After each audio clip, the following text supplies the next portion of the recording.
J.K. Rowling 2 days ago tweeted, "Women unafraid and unashamed of saying that they love only women are the greatest affront to patriarchy there's ever been." Oh, how this fills my heart with joy and power. I want to talk a little about my own coming out history as a lesbian in a post-truth world.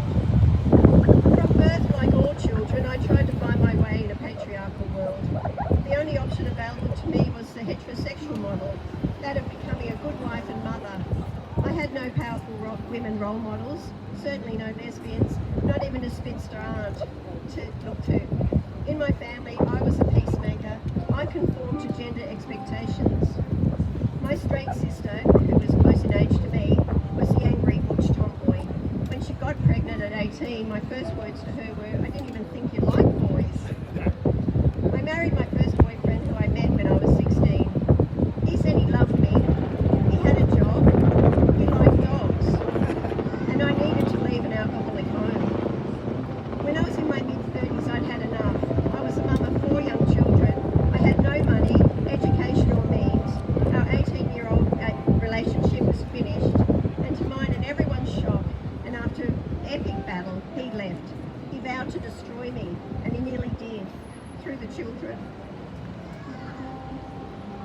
One of my only solaces around that time were a half-dozen 1980s Women of Power feminist magazines.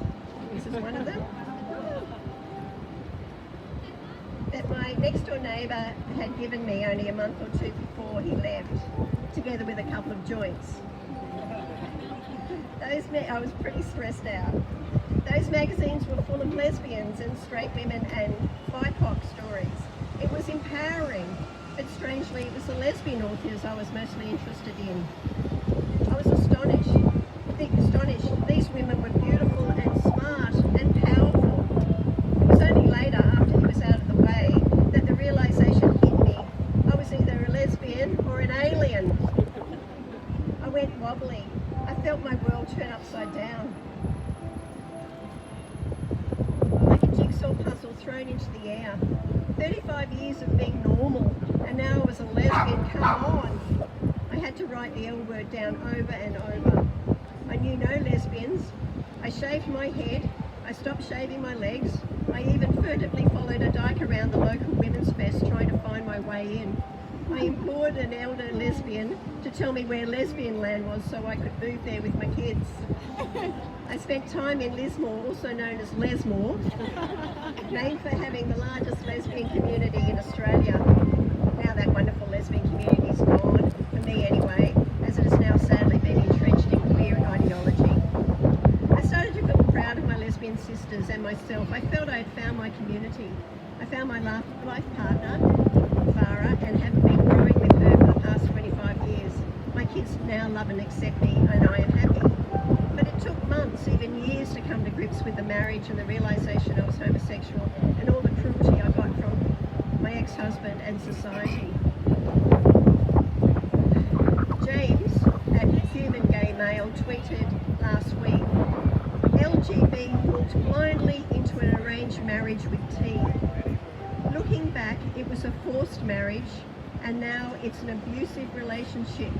We want out, but you don't want to let us go because you're nothing on your own. Well, it's time for a divorce, and you don't get the kids."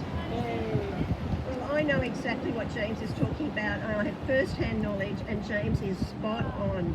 I'm still picking up the pieces a generation later, because coming out isn't a one-time thing. It's a daily decision, and lesbophobia is very real. I've seen it everywhere, in my family and even from well-intentioned friends.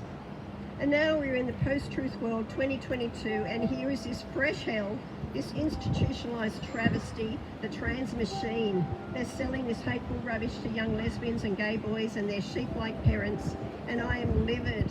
My beautiful community, LGB, has disintegrated and forced to partner with the perverted, porn-sick, queer trans cult. With my heart sinking, and my lesbian friend Cal on testosterone and breast removed, now identifying as a gay man called Gordon. My Lesmore friend Jane sprouting trans ideology on her feed. my friend's grandson, my friend's daughters on puberty blockers and all the bloody she, her, they, thems pronouns. Funny, isn't it?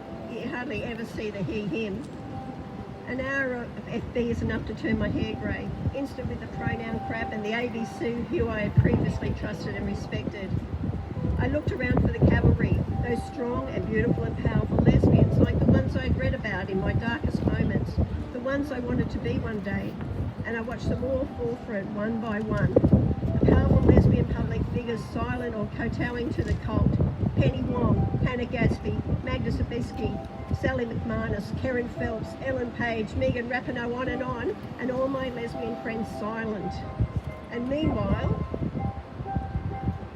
Angela Jones from Turf Talk Down Under just posted on Facebook, last week in London, lesbians held an event and were attacked by a mob because they refused to include men, no matter how they self-identify, in their dating pool. Police moved the women on as a crowd of mostly men, some of them in masks, hurled abuse and tried to physically attack them. Here in Australia, same-sex people get dragged to tribunals if they admit they don't include the opposite sex in their single dating sites, etc. Young lesbians and gays are now told they are trans if they are gender non-conforming and or same-sex attracted. I will repeat what Jo says, the quote at the beginning, and I will finish her sentence. Women unafraid and unashamed of saying that they love only women are the greatest affront to patriarchy that's ever been, which is why this straight woman says, more power to you.